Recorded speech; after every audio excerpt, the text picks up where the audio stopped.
நல்ல நண்பர்களாக இருக்கக்கூடிய நேரத்தில் நாம் செய்யக்கூடிய விஷயங்களை ரசூலுல்லாஹி நமக்கு கற்றுக் கொடுத்திருக்கிறாங்க. அதில் அப்துல்லா பின் உமர் ரலியல்லாஹு அன்ஹு அறிவிக்கிறாங்க, புகாரியில் இடம்பெற்றிருக்கக்கூடிய ஒரு செய்தியில் நபிகள் நாயகம் ஸல்லல்லாஹு அலைஹி வஸல்லம் அவர்கள் சொன்னாங்க, ஒரு முஸ்லீம் இன்னொரு முஸ்லீமுக்கு ஒரு சகோதரனை போன்றவன், அவனுக்கு அவன் அநீதி இழைக்க மாட்டான், அதே போன்று பிறருடைய அநீதிக்கும் அவன் என்ன செஞ்சிட மாட்டான், பிறருடைய அநீதிக்கு ஆளாகுமாறு அவனை கைவிட்டு விடவும் மாட்டான். இவன் என்ன செய்ய மாட்டான், அநீதி இழைச்சிட மாட்டான், பிறருடைய அநீதிக்கும் அவனை ஆளாகுமாறு விட்டுவிட மாட்டான். யார் தன்னுடைய சகோதரனுடைய தேவையை நிறைவு செய்கிறார்களோ அவர்களுடைய தேவையை அல்லாஹ் நிறைவு செய்கின்றான் என்று நபிகள் நாயகம் சொன்ன செய்தியை பார்க்கிறோம். எவர் ஒரு முஸ்லீமின் துன்பத்தை நீக்குகின்றாரோ அவருடைய துன்பத்தை அல்லாஹ் நீக்குகின்றான் என்று நபிகள் நாயகம் சொல்லுகின்ற செய்தியை பார்க்கிறோம். நண்பர்களுக்கு இடையில ஒரு நட்பு இருக்கு. நட்பு என்று சொல்வது ஏதோ சந்தோஷமா இருக்கிறோம், கூடி நாம் இன்பத்தை கழிக்கிறோம், அதுக்கு மட்டும் நட்பு கிடையாது. நண்பர்களாக இருக்கிறோம் என்று சொன்னால், நல்ல நட்பு என்று சொன்னால், நம்முடைய நண்பர்கள் சிரமப்படக்கூடிய நேரங்களில், அவர்கள் கஷ்டத்தில் இருக்கக்கூடிய நேரங்களில் ஆபத்தில் உதவக்கூடிய நண்பர்களாக இருக்க வேண்டும். அதுதான் நல்ல நட்பாக இருக்க முடியும். கஷ்டப்படுறாரு, சிரமப்படுகிறார் என்று சொன்னால், இந்த சிரமப்படக்கூடிய நேரத்தில் நம்மால் இயன்ற உதவிகளை செய்வது அது ஒரு சிறந்த நட்புக்குரிய உதாரணமாக இருக்கிறது. முடிந்த அளவுக்கு ஆறுதல் வார்த்தையால் சொல்லலாம். நபிகள் நாயகத்தை பற்றி அல்லாஹ் திருக்குர்ஆன்ல சொல்லி காட்டும் போது, லகத் ஜாஅக்கும் ரசூலுன் மினல் அன்ஃபுசிக்கும் அஸீஸுன் அலைஹி மா அனித்தும் ஹரீலுன் ஃபி அம்வாலி மினர் ரஃபூர் ரஹீம். உங்களிடம் உங்களை சேர்ந்த தூதர் வந்திருக்கிறார். நீங்கள் சிரமப்படுவது சும்மா வெறுமனே உங்களை தோழர் அசகாபட்டு அழைக்கக்கூடியவர் கிடையாது. உங்களுக்கு ஏதாவது கஷ்டம்னு சொன்னா, உங்களுக்கு ஏதாவது சிரமம் என்று சொன்னால் அவருக்கு அது பாரமாக இருக்கும். அவர் முஹ்மின்கள் மீது ரொம்ப கருணை உடையவராக இருக்கிறாரு, உங்கள் மீது அதிக அக்கறை உடையவராக இருக்கிறார் என்று அல்லாஹ் திருக்குர்ஆன்ல சொல்லி காட்டுகிறார். நபிகள் நாயகத்துடைய பண்பை பற்றி சொல்லி காட்டும் போது, நீங்க அவரோடு நட்பு கொண்டு இருக்கிறீங்க, இறை நம்பிக்கை கொண்டு இருக்கிறீங்க, உங்களுக்கு கஷ்டம் சிரமம் என்று சொன்னால் அது அவருக்கு சிரமத்தை ஏற்படும். நம்ம அப்படி இருக்கிறோமா? யாராவது நம்முடைய நண்பருக்கு ஒரு சிரமம், ஒரு நோய்வாய்ப்பட்டுட்டார், அவருடைய குடும்பத்தில் ஒரு பிரச்சனை, அல்லது அவருக்கு ஏதாவது தனிப்பட்ட ரீதியான ஒரு கஷ்டம் ஏற்பட்டு விட்டால் அதற்காக நம்ம கவலைப்படுவோமா? நம்ம சிரமப்படுவோமா? ஆனால் உண்மையான நட்பு என்பது எப்படி இருக்கும்? அதற்காக நாம் கவலைப்படக்கூடியவர்களாக, அதை ஏதாவது நீக்குவதற்கு முயற்சிக்கக்கூடியவர்களாக இருக்க முடியும். நபித்தோழர்களும் அப்படிதான் இருந்திருக்கிறாங்க. நபிகள் நாயகமும் அப்படிதான் இருந்தாங்க, நபித்தோழர்களும் அப்படிதான் இருக்கிறாங்க. நபிகள் நாயகம் ஸல்லல்லாஹு அலைஹி வஸல்லம் அவர்கள் அபூபக்கர் ரலியல்லாஹு அன்ஹு மஸ்ஜித் நபவி பள்ளிவாசலுக்குள்ள உட்கார்ந்து அழுது கொண்டு இருக்கிறார்கள். எதுக்கு அழுகுறாங்க, ஏன் அழுகுறாங்கன்னு தெரியல. தோழர் உமர் ரலியல்லாஹு அன்ஹு பள்ளிவாசலுக்குள்ள நுழைகிறாங்க. நுழைஞ்சா உள்ள அழுக சத்தம் கேட்டுக்கொண்டு இருக்கிறது. உள்ள போய் பார்த்தாங்கன்னு சொன்னா அல்லாஹ்வுடைய தூதரும் அபூபக்கர் ரலியல்லாஹு அன்ஹு ரெண்டு பேரும் சேர்ந்து உட்கார்ந்து அழுதுட்டு இருக்கிறாங்க. என்ன காரணம் தெரியல உமர் ரலியல்லாஹு அன்ஹு அவர்கள்.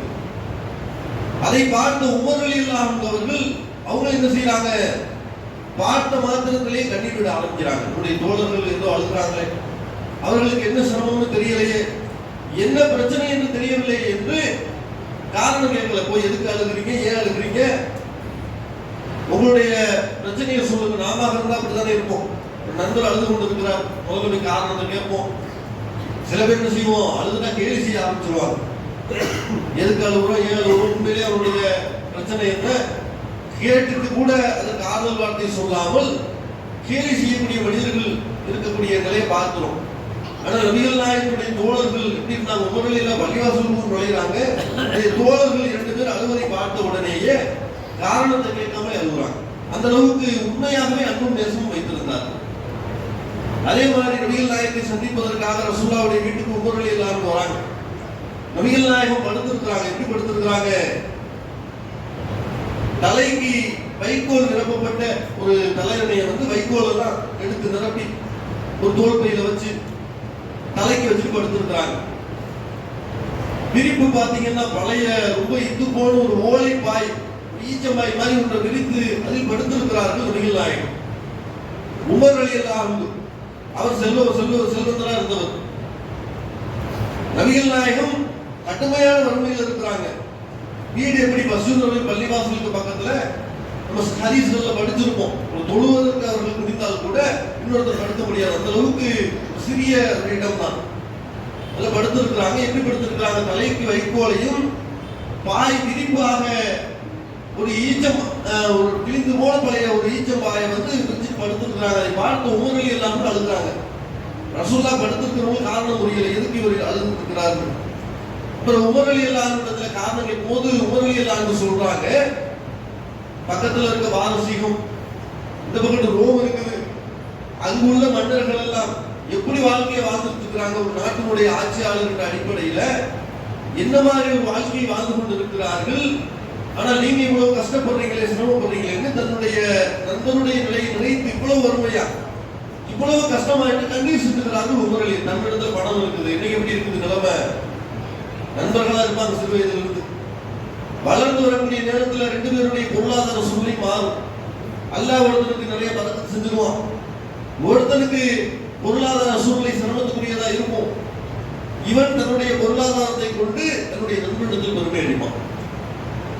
நான் எப்படி பத்தியா, என்ன மாதிரியான வாகனம் வச்சிருக்கேன் பாத்தியா, என்ன மாதிரியான உடைகளை அணிந்திருக்கிறேன் பாத்தியா, நீ இந்த வாடகை வீட்டில் இருக்கிற, நான் எவ்வளவு சொகுசா வீடு கட்டிட்டேன் பாத்தியா, இப்படி தன்னுடைய நண்பர்கள் மத்தியிலே பெருமை அடிப்பான். நான் என்ன மாதிரி போன் வச்சிருக்கேன் பாத்தியா, எத்தனாயிரம் ரூபாய்க்கு வச்சிருக்கேன் பாத்தியா, இப்படி என்ன செய்வான்? நண்பர்களுடைய வறுமையை இவர்களுடைய செல்வ வளத்தை வைத்து பெருமை அடிப்பார்கள். ஆனா உமர் ரலியல்லாஹு அன்ஹு அவ்வளவு வசதி வாய்ப்புகளோடு இருந்த ஒரு நபித்தோழர் தான். ஆனால் தன்னுடைய தோழர் படக்கூடிய வறுமை பற்றி உண்மையிலே கண்ணீர் வடித்தார்கள். ஏன் இப்படி இருக்கிறீங்க? அப்ப ரசூலுல்லாஹ் பதில் சொல்றாங்க, இறை நிராகரிப்பாளர்களுக்கு தான் இந்த உலகம். நம்ம அல்லாஹ்வை நம்பிக்கை கொண்டு இருக்கிறோம், நமக்கு வறுமை இருக்குது, இதுக்கெல்லாம் நம்ம கவலைப்பட்டு கொண்டு இருக்க கூடாது என்று ரசூலுல்லாஹ் உமர் ரலியல்லாஹு அன்ஹு ஆறுதல் சொல்றாங்க. அவர் என்ன செய்யறாரு? ரசூலுல்லாஹ்வுடைய வறுமையை பார்த்து இவர் கவலைப்பட்டால்தான் நபிகள் நாயகம் உமர் ரலியல்லாஹு அன்ஹு ஆறுதல் சொல்றாங்க. அப்போ இறை நிராகரிப்பாளர்களுக்கு தான் இந்த உலகம் வாழ்க்கை. அவங்களுக்கு அல்லாஹ் என்ன வேணாலும் கொடுப்பான், அது இந்த உலகத்தோடு அழிந்து போகக்கூடிய விஷயம். நமக்கு வறுமை இருக்குது, அதனால் நீங்கள் என்ன செய்யாதீங்க, வருத்தப்படாதீங்க, கவலைப்படாதீங்கன்னு நபிகள் நாயகம் உமர் ரலியல்லாஹு அன்ஹு ஆறுதல் சொல்லக்கூடிய செய்தியை பார்க்கணும். நண்பர்களுக்கு இடையில என்ன செய்யணும்? கஷ்டம் என்று சொன்னால், துன்பம் என்று சொன்னால் உண்மையாகவே அதற்காக வருத்தப்படக்கூடியவர்களாக இருக்கணும், இந்த சிரமத்தை போக்கக்கூடியவர்களாக இருக்கணும். ஏராளமான செய்திகள் அதற்கு நம்ம சொல்லிக்கொண்டே போகலாம். அதே மாதிரி நண்பர்களுக்கு இடையில் மனக்கசப்பு ஏற்படுது, ஒரு தவறு செஞ்சுட்டு நல்ல நட்புனா எப்படி பயணிக்கும்? ஒரு நல்ல நட்பு என்பது நீண்ட கால நண்பர்களாக இருக்கணும்னு சொன்னா, யார் தவறு செய்தாலும் அது சுட்டி காட்டப்பட்டால் உடனே அது மன்னிப்பு கேட்கக்கூடிய பழக்கம் இருக்கணும். அந்த இடத்துல நீ செய்தது சரியா, நான் செய்தது சரியா என்பதை தாண்டி உண்மையிலே தவறு நம்பக்கம் இருந்தால் உடனே போய் மன்னிப்பு கேட்கக்கூடிய பண்பு இருக்கணும். நபிகள் நாயகம் ஸல்லல்லாஹு அலைஹி வஸல்லம் அவருடைய காலத்தில் ஒரு சம்பவத்தை பார்க்கிறோம். ஒரு சபைக்கு அபூபக்கர் ரலியல்லாஹு அன்ஹு வராங்க. அந்த சபையில யார் இருக்கிறான்னு சொன்னா, பிலால் ரலியல்லாஹு, ஆரம்ப காலத்தில் இஸ்லாத்தை ஏற்றுக்கொண்டவர்கள் பிலால் ரலியல்லாஹு அன்ஹு அவர்கள், சுஹைப் ரலியல்லாஹு அன்ஹு அவர்கள், சல்மான் ரலியல்லாஹு எல்லாம் உட்கார்ந்து இருக்கிறாங்க. அபூபக்கர் ரலியல்லாஹு அன்ஹு அந்த சபைக்கு வராங்க. அந்த நேரத்துல அபூ சுஃபியான் ரலியல்லாஹு அன்ஹு வராரு. அபூ சுஃபியான் பின்னால இஸ்லாத்தை ஏற்றுக்கிட்டார். இந்த சம்பவம் நடக்கும்போது அவர் தான் குறைஷி குல தலைவர். அவரால் தான் பத்ர் போர் ஏற்படுவதற்கு மூல காரணமே அவர் தான். கடுமையான கோபத்தில் முஸ்லிம்கள் இருந்தார்கள். அப்ப அங்கிருந்த பிலால் ரலியல்லாஹு அன்ஹு மற்ற தோழர்கள்லாம் அபூ சுஃபியான் பார்த்து சொல்றாங்க, அல்லாஹ்வுடைய வாளுக்கு இன்னும் நேரம் வரல, உங்களுடைய கழுத்தை சீவுறதுக்கு கூடிய சீக்கிரம் நேரம் வந்துடும் அப்படின்னு கடுமையா அபூ சுஃபியானை பார்த்து பேசுகிறார்கள். இப்ப அந்த இடத்துல அபூபக்கர் நின்று கொண்டிருக்கிறார். உடனே அபூபக்கர் ரலியல்லாஹு அன்ஹு என்ன செய்யறாரு? குறைஷி குல தலைவராக இருக்கிறாரு, அவரை போய் இப்படிதான் நீங்க பேசுவீங்களா? அவர் யாருன்னு தெரியுமா? முக்கிய பிரமுகர் மக்காவுல, குறைஷி குலத்தினுடைய தலைவர் அவர், அபூ சுஃபியான் அவர். அவரை போய் இப்படி பேசிக்கிட்டு இருக்கீங்களே என்று சொல்லிவிட்டு நடந்த சம்பவத்தை நபிகள் நாயகத்தில் சொல்றாங்க. அபூபக்கர், இந்த மாதிரி நான் போனேன், இந்த மாதிரி பிலால் சுஹைப் எல்லாம் உட்கார்ந்துட்டு இருந்தாங்க, அவரு அபூ சுஃபியான் வந்தாரு, இந்த மாதிரி சொல்றாங்க. இதை கேட்ட நபிகள் நாயகம் சொல்றாங்க, நீங்க உங்களுடைய தோழர்களை நீங்க மனசு புண்படும்படி பேசுறீங்க, அவங்களை கோபப்படுத்துறீங்க. அவங்க பேசுறது சரிதான், ஏன்னா கொஞ்சம் நஞ்ச காரியங்களை அவங்க செஞ்சிருக்கிறாங்க. அபூ சுஃபியான் யாரோட கூட்டு வைத்திருக்கிறார்? அந்த முஸ்லிம்களோடு கூட்டு வைத்துக் கொண்டு முஸ்லிம்களுக்கு கொஞ்சம் நஞ்ச தொலைகளையா கொடுத்தாங்க. அந்த கூட்டத்தினுடைய தலைவராக அவர் இருக்கிறாரு. நம்மை அழித்து ஒழிப்பதற்காக துடியாய் துடித்துக் கொண்டிருக்கிறார்கள். அவங்க சொன்னது சரிதானே, நீங்க அவங்களை கோபப்படுத்திட்டீங்க. நீங்க யார் பக்கம் பேசியிருக்கணும்? நம்முடைய தோழர்கள் பக்கம் பேசியிருக்கணும். அவங்க சொன்ன விஷயம் சரிதான், நீங்க அவங்களை கோபப்படுத்திட்டீங்க, நீங்கள் அவர்களை கோபப்படுத்தியது காரணமாக அல்லாஹ் உங்கள் மீது கோபத்தில் இருக்கிறான், நீங்க வார்த்தை கூடுதலா சொல்லிடுறாங்க. உடனே அபூபக்கர் ரலியல்லாஹு அன்ஹு என்ன பண்றது, உடனே உங்களுடைய நண்பர்களை கோபப்படுத்திட்டோமே, இதன் காரணமாக அல்லாஹ்வும் நம் மீது கோபத்தில் இருக்கிறான் என்று வேகமா அந்த நபித்தோழர்களை தேடி போய் சபைக்கு திரும்ப போறாங்க. போய் பிலால் எல்லாரும் உட்கார்ந்து இருக்கிறாங்க, யாரும் போகல. உடனே நான் உங்களை கோபப்படுத்திட்டேனா, நான் உங்களை கோபப்படுத்தி இருந்தால் என்னை மன்னித்து விடுங்கள் என்று உடனே அந்த இடத்துல மன்னிப்பு கேட்கிறாங்க. உடனே அவர்கள் சொல்கிறார்கள், அல்லாஹ் உங்களை மன்னிக்கட்டும், அவங்க அவ்வளவு பெருந்தன்மை அவங்க நடந்துக்கிறாங்க. ஏதாவது அபூபக்கர் ரலியல்லாஹு அன்ஹு அவர் முக்கியமான ஒருவர் தான், சரி சொல்லிட்டாருன்னு அவங்களும் இல்லை. சரி இதுல என்ன பெரிய மன வருத்தம் வந்துட போகுது இப்படின்னு இவர் என்ன செய்யல, அதை நியாயப்படுத்தல. ரசூலுல்லாஹ் சொன்ன மாத்திரத்தில் உண்மைதானே, அதில் இருக்கக்கூடிய நியாயத்தை புரிந்து கொண்டு இவர்கள் கொடுத்த துன்பம் தொல்லைகள் கொஞ்சம் நேரம் கிடையாது. இப்போ அவர்கள் பேசிய வார்த்தை சரிதான், நம்ம தான் தப்பா பேசிட்டோம் அப்படின்னு சொல்லிட்டு உடனே போய் மன்னிப்பு கேட்கிறாங்க. அவர்களும் உடனே மன்னித்து விடுகிறார். இந்த மாதிரி நட்புகளுக்கு இடையில நம்ம இருக்கிறோமா?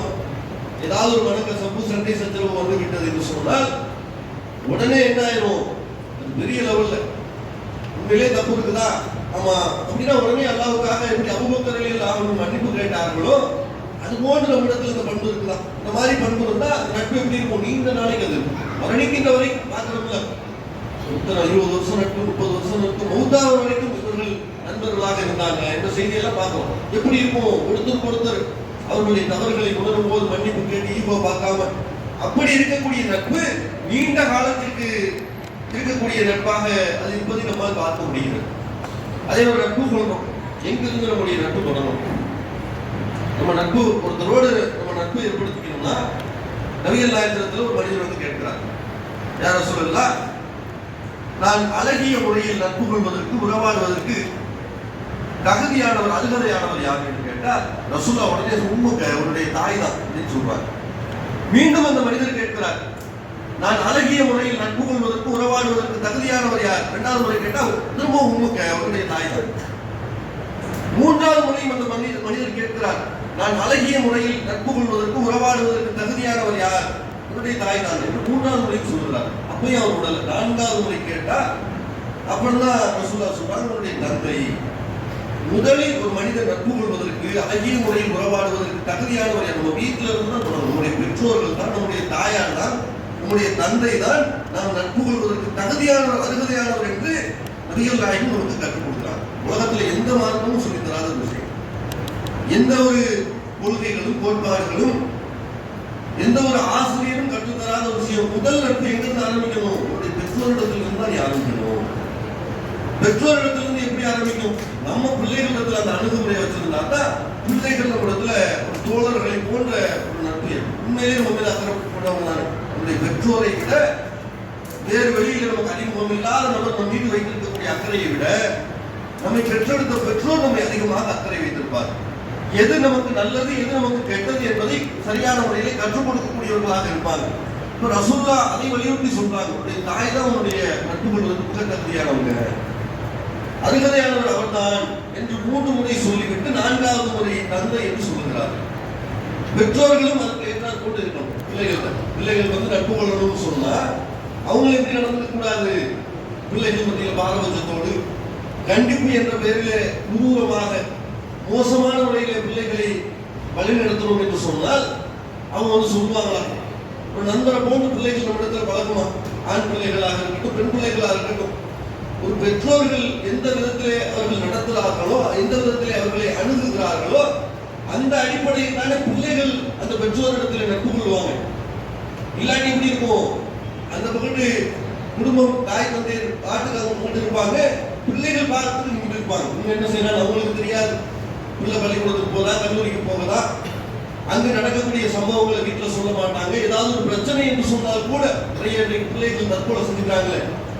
கல்லூரியில பிரச்சனை, பள்ளிக்கூடங்கள்ல பிரச்சனை, வெளியில நண்பர்களோடு பிரச்சனை, காதல் என்ற பெயரில பிரச்சனை என்று சொல்லி நல்லாதான் நல்லாதான் பையன் இருந்தா திடீர்னு துப்பு மாட்டி செஞ்சுட்டான், திடீர்னு என்ன செஞ்சுட்டான், தற்கொலை செய்து கொண்டான். என்ன காரணம்? அந்த பெற்றோர்களுக்கும் அந்த பிள்ளைகளுக்கும் மத்தியில அந்த தோழமை உணர்வு, எதையும் பகிர்ந்து கொள்ளக்கூடிய உணர்வு இல்லாமல் போனதன் காரணத்தினால தானே ஒரு பிரச்சனை என்ன சொல்ல மாட்டேங்கிறான். பெற்றோர்கிட்ட சொன்னா அவங்க ஏதாவது அதற்குண்டான தீர்வை நோக்கி வழிநடத்தி இருப்பாங்க. ஆறுதல் சொல்லியிருப்பான், நான் உனக்கு இருக்கிறேன், நீ பயப்படாத, தைரியமாக என்று ஆறுதல் வார்த்தைகளை சொல்லியிருப்பார்கள்.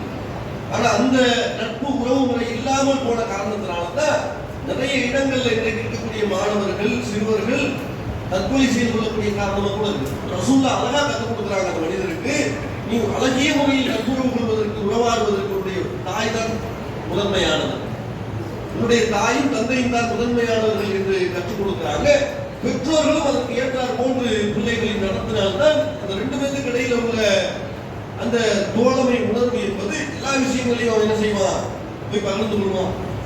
அவர்களும் அவர்களுக்குரிய முக்கியத்துவத்தை கொடுப்பாங்க. அது இல்லை என்று சொன்னால் அந்த இடத்துல இவர் யாரோ அவர் யாரோ எல்லா உலகத்துக்கே தெரியும்.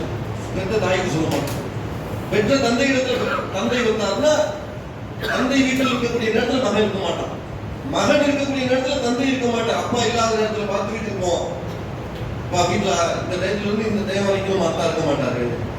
அந்த நேரத்தில் போயிட்டு தன்னுடைய வேலைகள்லாம் நிறைவு செஞ்சுட்டு சாப்பிட்டு விட்டுட்டு வீட்டில் என்னென்ன தேவைகள் வேலைகள் இருக்குது எல்லாத்தையும் முடிச்சுட்டு வெளியே வந்துடுவோம்.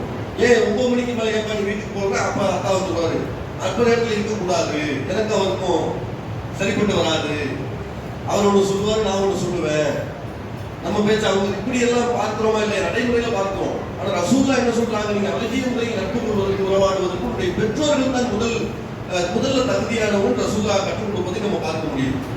அதே மாதிரி நம்ம அன்பு வைத்திருக்கிறோம், நட்பு கொள்கிறோம். யாரோடு நட்பு கொள்வோம் என்று பார்த்தால் உலகத்துல நம்மோடு இணக்கமாக இருக்கிறார் ரசூலுல்லாஹ் சொல்லியிருக்கிறாங்க. நபிகள் நாயகம் சொல்லுகிறார்கள், ஒரு மனிதன் யார் மீது நேசம் வைத்திருக்கிறான் இந்த உலகத்தில் அவர்களோடு தான் மறுமையிலும் இருப்பான் என்று நபிகள் நாயகம் சொல்றாங்க. செய்தி புகாரிலே இடப்பட்டிருக்கு. இந்த உலகத்துல யார் மீது அவன் நேசம் வைத்திருக்கிறானோ அவர்களோடு தான் மறுமையில் இருப்பான். நல்ல இறைச்சவாதி, நல்ல இபாதத்து செய்யக்கூடியவர், அவர் எங்க இருப்பார்? நாளைக்கு மறுமையில் சொர்க்கத்தில் இருப்பார். நாமும் அவரோடு சொர்க்கத்தில் இருப்பார். மோசமான நடத்தையில் உள்ளவர்கள், தீமையான காரியங்களில் மூழ்கி இருக்கக்கூடியவர்கள், அவர்களோடு நட்பு வைத்திருந்தால் அவங்களோடு சேர்ந்து நரகப்படுமைக்கு நம்மளும் போக வேண்டும். அதன் வழியில் ஆயிரம் தெளிவாக சொல்றாங்க, இந்த உலகத்தில் யாரையெல்லாம் நேசிக்கிறியோ அவர்களோடு தான் மறுமையிலே இருப்பேன். இப்ப நல்ல மனிதர்களை நேசிக்கக்கூடிய பழக்கத்தை தான் நம்ம ஏற்படுத்திக்கணும். அவர்களை நட்புறவு கொள்வதற்குண்டான வழிமுறைகளை தான் நாம் ஏற்படுத்திக் கொள்ள வேண்டும். தொடர்ச்சியை நாளை